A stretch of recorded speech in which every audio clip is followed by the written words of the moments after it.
I hope ಎಲ್ಲರೂ ಚೆನ್ನಾಗಿದ್ದೀರಾ ಅಂತ ಅನ್ಕೋತೀನಿ. ನಾನು ಕೂಡ ತುಂಬಾನೇ ಚೆನ್ನಾಗಿದ್ದೀನಿ. Welcome back to Divya lucky YouTube channel. ನಾನು ನಿಮ್ಮ ಪ್ರೀತಿಯ ದಿವ್ಯಾ. ಸೊ ಎಲ್ರಿಗೂ ಹ್ಯಾಪಿ ಶಿವರಾತ್ರಿ. ದೇವ್ರ ಹತ್ರ ನೀವು ಎಲ್ಲ ಏನೇನೆಲ್ಲ ಕೇಳ್ಕೊಂಡಿದ್ದೀರಾ ಆದಷ್ಟು ಬೇಗ ಎಲ್ಲಾನು ನೆರವೇರಿಸ್ಲಿ ಅಂತ ನಾನು ಕೇಳ್ಕೊತೀನಿ. ಸೊ ನಾನು ನಮ್ಮ ಮನೇಲಿ ಸಿಂಪಲ್ ಆಗಿ ನೋಡಿ ಸ್ಯಾರಿನ ಹಾಕೊಂಡು ಪೂಜೆನೆಲ್ಲ ಮುಗಿಸಿ ನಿಮ್ಮ ಮುಂದೆ ಬಂದಿದ್ದೀನಿ. ಸೊ ನಾನು ಬೇಡ್ಕೊಂಡಿರೋದು ನೀವು ಬೇಡ್ಕೊಂಡಿರೋದು ಎಲ್ಲಾನು ಬೇಗನೆ ದೇವರು ನೆರವೇರಿಸ್ಲಿ.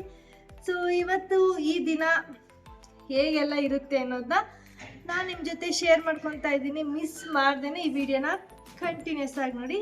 ಸೊ ಬನ್ನಿ ನೋಡೋಣ. ನಮ್ಮ ಹೆಣ್ಮಕ್ಳಿಗೆ ಹಬ್ಬ ಅಂದಿದ ತಕ್ಷಣ ಅದು ಏನು ಜೋಶು, ಏನು ಎನರ್ಜಿ ಅಂತ ಗೊತ್ತಿಲ್ಲ, ಅಷ್ಟು ಎನರ್ಜೆಟಿಕ್ ಆಗಿರ್ತೀವಿ. ನಾನು ರಾತ್ರಿ 11:30 ಮಲ್ಕೊಂಡು 5 ಗಂಟೆಗೆಲ್ಲ ಎದ್ಬಿಟ್ಟಿದ್ದೆ, ಬೇಗನೆ ಎಲ್ಲ ಕೆಲಸ ಮುಗಿಸ್ಕೊಂಡ್ಬಿಡ್ಬೇಕು ಅಂತ. ಏಕೆಂದರೆ ಮಕ್ಕಳಿದ್ರೆ ಕೆಲಸನೂ ಮಾಡೋದಕ್ಕಾಗಲ್ಲ, ಏನು ಮಾಡೋಕ್ಕಾಗಲ್ಲ. ಸ್ವಲ್ಪ ಬೇಗ ಇದ್ದರೆ ಎಲ್ಲ ಕೆಲಸನೂ ಆರಾಮಾಗಿ ಕಾಮಾಗುತ್ತೆ ಅಂತ ಹೇಳ್ಬಿಟ್ಟು ನಾನು ಸ್ವಲ್ಪ ಬೇಗನೆ ಎದ್ದೆ. ಅವರೆಲ್ಲ ಇನ್ನೂ ಮಲ್ಕೊಂಡಿದ್ರು. ಸೊ ರಾತ್ರಿನೇ ಮನೆಯೆಲ್ಲ ಕ್ಲೀನ್ ಮಾಡ್ಕೊಂಡಿದ್ದೆ. ಬಟ್ ನೆಲ ಒರೆಸೋದು ಮತ್ತು ಕಸ ಗುಡಿಸೋದು ಎರಡನ್ನೇ ಪೆಂಡಿಂಗಲ್ಲಿ ಇಟ್ಕೊಂಡಿದ್ದೆ. ಅದನ್ನು ಬೆಳಗ್ಗೆ ಮಾಡ್ಕೊಂಡ್ರಾಯ್ತು ಬೇಗ ಎದ್ದು ಅಂತ ಹೇಳಿ. ಸೊ ಬೇಗನೆ ಎಲ್ಲ ಕಸನೆಲ್ಲ ಗುಡಿಸ್ಕೊಂಡೆ. ಇದಾದಮೇಲೆ ಈಗ ನೆಲ ಒರೆಸ್ಕೊತಾ ಇದ್ದೀನಿ.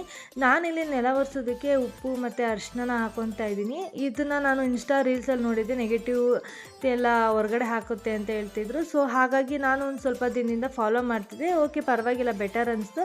ಹಾಗಾಗಿ ನಾನು ಇದನ್ನು ಕಂಟಿನ್ಯೂ ಮಾಡ್ತಾಯಿದ್ದೀನಿ.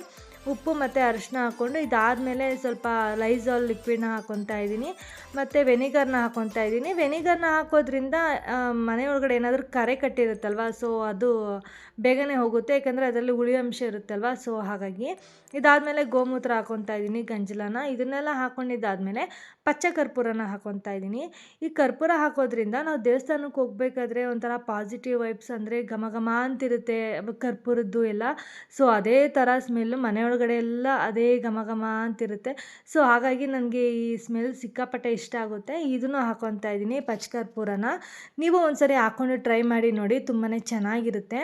ಸೊ ಇದೆಲ್ಲ ಆದಮೇಲೆ ಬಾಗಿಲಿಗೆ ನೀರು ಹಾಕಿ ರಂಗೋಲಿ ಹಾಕ್ಕೋಬೇಕಾಗಿತ್ತು. ಅಷ್ಟರಲ್ಲಿ ನಮ್ಮ ಕಿಶನ್ ಎದ್ಬಿಟ್ಟು ಅಳ್ತಾ ಇದ್ದ. ಸೊ ಅವನ್ನ ಮಲಗಿಸಿ ಕೆಲಸ ಮಾಡ್ಕೊಳ್ಳೋಷ್ಟರಲ್ಲಿ ಸ್ವಲ್ಪ ಲೇಟೇ ಆಗೋಯಿತು. ಇಟ್ಸ್ ಓಕೆ, ಪರವಾಗಿಲ್ಲ ಅಂತ ಹೇಳ್ಬಿಟ್ಟು ಆವಾಗಲೇ ಬಾಗಿಲಿಗೆ ನೀರು ಹಾಕಿ ಕಸನೆಲ್ಲ ಗುಡಿಸಿ ರಂಗೋಲಿನ ಹಾಕ್ಕೊತಾ ಇದ್ದೀನಿ. ರಂಗೋಲಿ ನನಗೇನಷ್ಟು ಪರ್ಫೆಕ್ಟಾಗಿ ಬರೋದಿಲ್ಲ. ಸೊ ಬರೋ ರಂಗೋಲಿನ ಆದಷ್ಟು ಅಚ್ಚುಕಟ್ಟಾಗಿ ಹಾಕೋದಕ್ಕೆ ಟ್ರೈ ಮಾಡ್ತೀನಿ.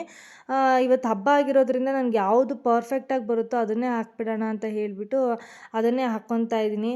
ಸೊ ಪರವಾಗಿಲ್ಲ, ಚೆನ್ನಾಗಿ ಬಂದಿದೆ ಅಂತ ಹೇಳಿದ್ರು ನನ್ನ ಹಸ್ಬೆಂಡು. ಸೊ ಇದು ರಂಗೋಲಿನೆಲ್ಲ ಹಾಕ್ಕೊಂಡು ಒಳಗಡೆ ಹೋಗಿ ನೋಡಿದ್ರೆ ಲಕ್ಷ್ಯ ಈ ರೂಮ್ ಒಳಗಡೆ ಮಲಗಿದ್ದವನು ಬಂದು ಹಾಲಲ್ಲಿ ಮಲ್ಕೊಂಡ್ಬಿಟ್ಟಿದ್ದ. ನೋಡಿ, ಈ ಥರ ಎಲ್ಲ ಮಾಡ್ತಾರೆ ನನ್ನ ಮಕ್ಕಳು. ಇಟ್ಸ್ ಓಕೆ, ಪರವಾಗಿಲ್ಲ ಅಂತ ಹೇಳಿಬಿಟ್ಟು ಇವಾಗ ಸ್ನಾನ ಎಲ್ಲ ಮುಗಿಸ್ಕೊಂಡು ಬಂದು ದೇವ್ರ ಸಾಮಗ್ರಿಗಳನ್ನೆಲ್ಲ ತೊಳ್ಕೊಂಡ್ಬಿಡೋಣ ಅಂತ ಹೇಳಿ ತೊಳ್ಕೊತಾ ಇದ್ದೀನಿ.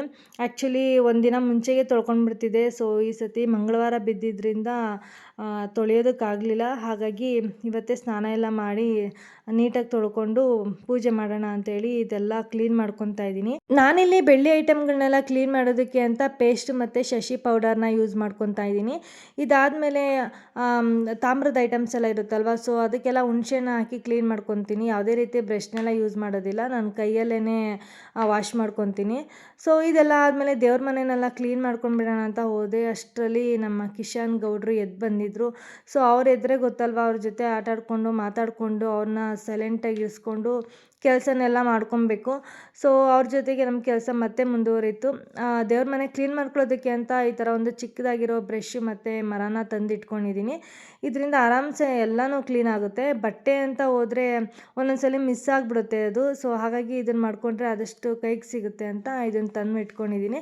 ಬೇರೆ ಏನಕ್ಕೂ ಯೂಸ್ ಮಾಡಲ್ಲ, ದೇವ್ರ ಮನೆಗಷ್ಟೇ ಯೂಸ್ ಮಾಡ್ಕೊತೀನಿ. ಇದಾದಮೇಲೆ ಹೊಸ್ಲಿಗೆಲ್ಲ ಅರಿಶಿನ ಕುಂಕುಮ ಇಟ್ಕೊಂಡು ರಂಗೋಲಿ ಬಿಡೋದಿರುತ್ತಲ್ಲ, ಸೊ ಅದೆಲ್ಲ ಮಾಡಿಕೊಂಡೆ.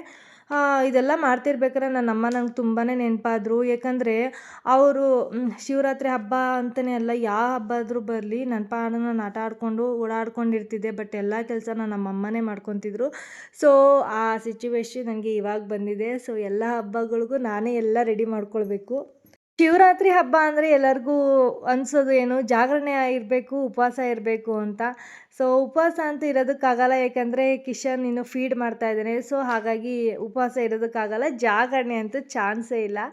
ಸೊ ಮದುವೆಗೆ ಮುಂಚೆ ಎಲ್ಲ ಇರ್ತಿದ್ದೆ, ಉಪವಾಸ ಇರ್ತಿದ್ದೆ, ಜಾಗರಣೆ ಇರ್ತಿರಲಿಲ್ಲ. ಸಂಕಷ್ಟಾರಿ ಚತುರ್ಥಿ ಬಂತು ಅಂದ್ರೂ ಉಪವಾಸ ಇರ್ತಿದ್ದೆ, ಶಿವರಾತ್ರಿಗೆಲ್ಲ ಉಪವಾಸ ಇರ್ತಿದ್ದೆ. ಯಾಕಂದರೆ ಎಲ್ಲ ಕೆಲಸ ಅಮ್ಮನೇ ಮಾಡ್ಕೊಳ್ಳೋದ್ರಲ್ವಾ. ಸೊ ನನಗೇನು ಸುಸ್ತಾಯ್ತಿರ್ಲಿಲ್ಲ, ಆರಾಮಾಗಿ ಒಂದು ಕಡೆ ಕುತ್ಕೊಳ್ಳೋದು, ಓಡಾಡ್ಕೊಂಡಿರೋದಕ್ಕೇನು ಅಲ್ವಾ.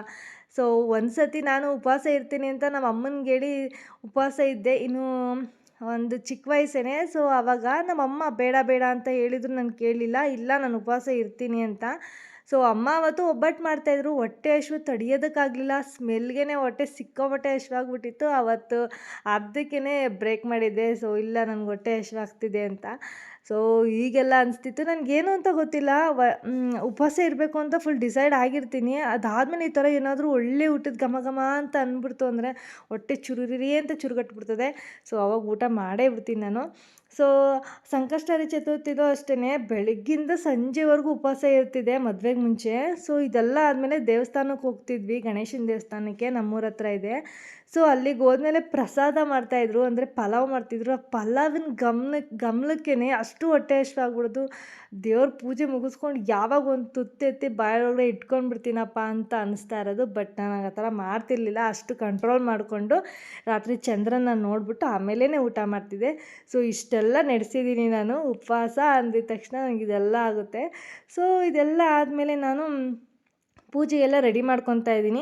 ಪೂಜೆಗೆ ರೆಡಿ ಮಾಡ್ಕೋಬೇಕಾದ್ರೆ ನಾನು ಏನು ರೆಡಿ ಆಗಿಲ್ಲ, ನಾನು ಫಸ್ಟ್ ರೆಡಿ ಆಗಿಲ್ಲ. ಸ್ನಾನ ಮಾಡಿ ಒಂದು ಡ್ರೆಸ್ನ ಹಾಕ್ಕೊಂಡು ಎಲ್ಲನೂ ರೆಡಿ ಮಾಡ್ಕೊಂಡ್ಬಿಟ್ಟು ಅದಾದಮೇಲೆ ಸ್ಯಾರಿ ಹಾಕ್ಕೊಳ್ಳೋಣ ಅಂತ ಹೇಳಿ ಫಸ್ಟ್ ಎಲ್ಲ ರೆಡಿ ಮಾಡ್ಕೊತಾ ಇದ್ದೀನಿ. ನನಗೆ ಸ್ಯಾರಿ ಹಾಕ್ಕೊಂಡು ಯಾವ ಕೆಲಸ ಮಾಡೋಕ್ಕೂ ಇಂಟ್ರೆಸ್ಟ್ ಬರೋದಿಲ್ಲ. ಸೊ ಚೂಡಿದಾರ ಆದರೆ ಹೆಂಗೆ ಬೇಕಾದರೂ ಮಾಡ್ಕೊಳ್ಬೋದು, ಬಟ್ ಸ್ಯಾರಿ ಹಾಕ್ಕೊಂಡು ನನಗಂತೂ ಚಾನ್ಸೇ ಇಲ್ಲ, ಒಂದು ಅಡುಗೆನೂ ಮಾಡೋಕ್ಕಾಗೋದಿಲ್ಲ ನನ್ನ ಕೈಲಿ. ಸೊ ಎಲ್ಲ ತಯಾರಿ ಮಾಡಿಕೊಂಡು ಅದಾದಮೇಲೆ ನಾನು ರೆಡಿಯಾಗಿ ಬಂದು ದೇವ್ರ ಹತ್ರ ಬೇಡ್ಕೊತಾ ಇದ್ದೀನಿ, ಒಳ್ಳೇದಾಗ್ಲಪ್ಪ ಅಂತ. ಸೊ ನಮ್ಗೆ ಯಾರು ಕೆಟ್ಟದ್ದು ಮಾಡ್ತಾರೋ ಅವ್ರಿಗೂ ಒಳ್ಳೇದಾಗಲಿ ಅಂತಲೇ ಬೇಡ್ಕೊಳ್ಳೋಣ.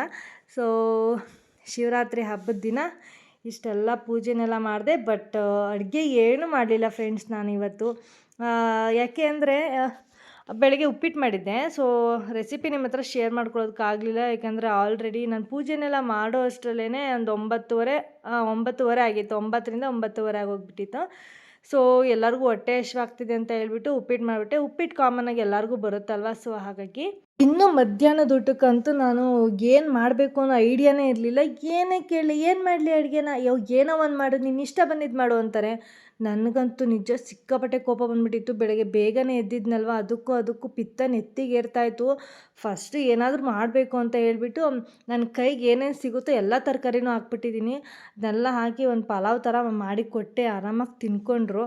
ಸೊ ಇದೆಲ್ಲ ಆದಮೇಲೆ ಒಂದು ರೌಂಡ್ ನಿದ್ದೆ ಮಾಡಲೇಬೇಕು ಅನಿಸ್ತು ನನಗೆ. ಒಂದು ರೌಂಡ್ ನಿದ್ದೆ ಮಾಡಿ ಎದ್ದು ಫ್ರೆಶ್ ಅಪ್ ಆಗಿ ಮತ್ತು ದೇವಸ್ಥಾನಕ್ಕೆ ಹೋಗೋಣ ಅಂತ ದೇವಸ್ಥಾನಕ್ಕೆ ಹೋಗಿ ದೇವ್ರ ದರ್ಶನ ಮಾಡಿಕೊಂಡು ಅಲ್ಲಿ ಸ್ವಲ್ಪ ಉಪ್ಪಿಟ್ಟು ಕೇಸರಿಬಾತ್ ಕೊಟ್ಟರು, ಅದನ್ನು ತಿನ್ಕೊಂಡು ಇದಾದಮೇಲೆ ಇನ್ನೂ ಒಂದು ದೇವಸ್ಥಾನಕ್ಕೆ ಹೋಗೋಣ ಅಂತ ಡಿಸೈಡ್ ಮಾಡಿದ್ವಿ. ಸರಿ ಹೋಗೋಣ ಅಂತ ಹೇಳಿಬಿಟ್ಟು ಆ ದೇವಸ್ಥಾನಕ್ಕೆ ಹೋಗ್ತಾಯಿದ್ದೀವಿ. ಸಿಕ್ಕಾಪಟ್ಟೆ ಚೆನ್ನಾಗಿ ಮಾಡಿದರು ಫ್ರೆಂಡ್ಸ್. ಇದು ದೇವಸ್ಥಾನ ಅಲ್ಲ, ಒಂದು ಪೆಂಡಲ್ ಹಾಕಿ ಅಲ್ಲಿ ಜ್ಯೋತಿರ್ಲಿಂಗಗಳನ್ನೆಲ್ಲ ಇಟ್ಟಿದ್ರು. ಯಾರು ಬೇಕಾದರೂ ನೋಡ್ಬೋದು, ಯಾರು ಬೇಕಾದರೂ ಹೋಗ್ಬೋದು. ತುಂಬಾ ಚೆನ್ನಾಗಿ ಮಾಡಿದರು. ಎಲ್ಲ ಲಿಂಗಗಳ ಹತ್ರನೂ ಅದರ ಹೆಸರನ್ನು ಹಾಕಿ ಅದ್ರ ಮಹತ್ವನ ತಿಳಿಸ್ಕೊಟ್ಟಿದ್ರು. ತುಂಬಾ ಚೆನ್ನಾಗಿತ್ತು. ಅದನ್ನು ನೋಡಿ ಓದಿ ತುಂಬಾ ಖುಷಿಯಾಯಿತು. ಇಲ್ಲಿ ಸೋಮನಾಥೇಶ್ವರ, ಮಲ್ಲಿಕಾರ್ಜುನ ಮತ್ತು ಮಹಾಕಾಳೇಶ್ವರ, ಓಂಕಾರೇಶ್ವರ, ವೈದ್ಯನಾಥ, ಭೀಮಾಶಂಕರ ಮತ್ತು ರಾಮೇಶ್ವರ, ನಾಗೇಶ್ವರ, ತ್ರಯಂಬಕೇಶ್ವರ, ಕೇದಾರನಾಥೇಶ್ವರ, ಗ್ರೀಶಾನೇಶ್ವರ. ಸೊ ಇದರಲ್ಲಿ ಹೆಸರು ಏನಾದರೂ ತಪ್ಪಿಡಿದ್ರೆ ದಯವಿಟ್ಟು ಕ್ಷಮಿಸಿ.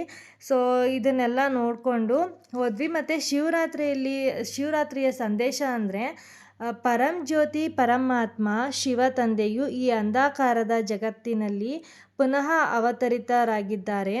ಈ ಪೃಥ್ವಿಯ ಮೇಲಿನ ಎಲ್ಲ ದುಃಖ ಅಶಾಂತಿಯನ್ನು ಅಳಿಸಲು ಬಂದಿದ್ದಾರೆ. ಮನುಷ್ಯಾತ್ಮರೆಲ್ಲರೂ ಪ್ರೀತಿಯಿಂದ ಅವರನ್ನು ನೆನೆದು ಸುಖ ಶಾಂತಿಯನ್ನು ಅವರಿಂದ ಪಡೆಯಲು ಸಾಧ್ಯ. ಇದೇ ರಾಜಯೋಗ. ಇದು ಶಿವರಾತ್ರಿಯ ದಿವ್ಯ ಸಂದೇಶವಾಗಿರುತ್ತೆ. ಸೊ ಇಷ್ಟಾಗಿತ್ತು ನಮ್ಮ ಶಿವರಾತ್ರಿಯ ದಿನ. ತುಂಬಾ ಚೆನ್ನಾಗಿತ್ತು. ಎಷ್ಟು ಚೆನ್ನಾಗಿ ಕಳೆದ್ವಿ ಅಂದರೆ ಈ ದಿನ ನನಗಂತೂ ನಿಜವಾಗ್ಲೂ ಈ ದಿನ ಮತ್ತೆ ಬರಲಿ ಅಂತಲೇ ಕೇಳ್ಕೊತೀನಿ, ಅಷ್ಟು ಚೆನ್ನಾಗಿತ್ತು. ಸೊ ಎಲ್ಲ ಜ್ಯೋತಿರ್ಲಿಂಗನ ದರ್ಶನ ಮಾಡಿಕೊಂಡು ಎಲ್ಲೆಲ್ಲಿ ಶಿವನ ದೇವಸ್ಥಾನ ಇದೆ ಅಲ್ಲೆಲ್ಲ ಹೋಗೋದಕ್ಕೆ ಟ್ರೈ ಮಾಡಿದ್ವಿ. ಬಟ್ ಒಂದು ದೇವಸ್ಥಾನ ಅಂತೂ ಫುಲ್ಲು ಕ್ರೌಡ್ ಇತ್ತು, ಆಗೋದೇ ಇಲ್ಲ ಅನಿಸ್ತು. ಸೊ ಹಾಗಾಗಿ ಸಾಕು ಅಂತ ಹೇಳಿಬಿಟ್ಟು ಇಲ್ಲಿರೋ ದೇವ್ರನ್ನ ದರ್ಶನ ಮಾಡಿಕೊಂಡು ನೀವೆಲ್ರಿಗೂ ಒಂದು ವಿಡಿಯೋ ಮಾಡಿ ಹಾಕೋಣ ಅಂತ ಹೇಳಿ ವಿಡಿಯೋನೆಲ್ಲ ಮಾಡಿಕೊಂಡು ನಿಮಗೆ ಇದನ್ನು ಪ್ರೆಸೆಂಟ್ ಮಾಡ್ತಾಯಿದ್ದೀನಿ. ಸೊ ಯಾವ ಥರ ಇತ್ತು ಈ ದಿನ ಅನ್ನೋದು ನೀವು ನಮಗೆ ಹೇಳಬೇಕು. ಸೊ ಇನ್ನೂ ಯಾರು ನನ್ನ ಚಾನಲ್ನ ದಯವಿಟ್ಟು ಸಬ್ಸ್ಕ್ರೈಬ್ ಆಗದೇ ತುಂಬ ಜನ ನೋಡ್ತಾ ಇದ್ದೀರಾ. ಅಂದರೆ ನಾನು ಇನ್ಸ್ಟಾಗ್ರಾಮಲ್ಲಿ ಲಿಂಕ್ ಹಾಕ್ತಿರ್ತೀನಲ್ವ, ಸೊ ಆ ಲಿಂಕ್ ಮೂಲಕ ನೀವು ನೋಡ್ತಾ ಇದ್ದೀರಾ. ಬಟ್ ದಯವಿಟ್ಟು ಲಿಂಕ್ ಮೂಲಕ ಹೋಗಿಯೇ ಅಲ್ಲಿ ಸಬ್ಸ್ಕ್ರೈಬ್ ಬಟನ್ ಇದೆ, ಸೊ ಸಬ್ಸ್ಕ್ರೈಬ್ ಮಾಡ್ಕೊಳ್ಳಿ. ಇನ್ನೂ ಒಳ್ಳೊಳ್ಳೆ ವೀಡಿಯೋಸು ನಿಮಗೋಸ್ಕರ ತರ್ತೀನಿ. ಇದೆಲ್ಲ ಆದಮೇಲೆ ನಾವು ಒಂಚೂರು ಪಾನಿಪುರಿ ತಿನ್ನಬೇಕು ಅಂತ ಅನಿಸ್ತು. ಸೊ ಪಾನಿಪುರಿ ತಿಂದ್ಕೊಂಡು ಮನೆ ಕಡೆ ಹೊರಟ್ವಿ. ಇದಾಗಿತ್ತು ಇವತ್ತಿನ ವ್ಲಾಗ್. ದಯವಿಟ್ಟು ಇಷ್ಟ ಆದರೆ ಸಬ್ಸ್ಕ್ರೈಬ್ ಮಾಡ್ಕೊಳ್ಳಿ, ಹಾಗೆ ಅಲ್ಲೇ ಕಾಣ್ತಿರೋ ಬೆಲ್ ಐಕನ್ನ ಕ್ಲಿಕ್ ಮಾಡಿ. ಇದರಿಂದ ನಾನು ಯಾವುದೇ ಹೊಸ ವೀಡಿಯೋಸ್ ಹಾಕಿದ್ರೂ ನಿಮಗೆ ರೀಚ್ ಆಗುತ್ತೆ. ಹೋಗಿ ಬರಲಾ? ಬಾಯ್.